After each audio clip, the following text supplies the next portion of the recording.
को लागि अस्वाभाविक दबाव सिर्जना भएको छ। एकैछिन मौन धारण गर्न दिऊ, केही समाधान खोजिरहेछु। समाधान समाधान समाधान यस्तै हो भने मेरो अन्तै हुन्छ गर्भधान। अत्यन्त अश्लील छौ तिमी। संयम संयम संयम। मेरो कुरा के भने नि हजुर, हजुरको फुलबारीमा एउटा राम्रो फुल फुलेको रहेछ। मेरो घरको भमरा जहिले पनि गएर घुमिरहँदो रहेछ।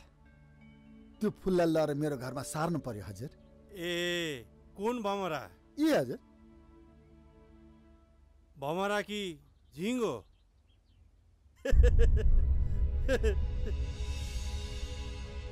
आजदेखि कुनै पनि केटीको नाम लिने काम छैन। शाखा अधिकृतको जाँच पास गरेर मात्र यो गाउँमा टेकेस्। टुप्पी बाँधेर पढेस्।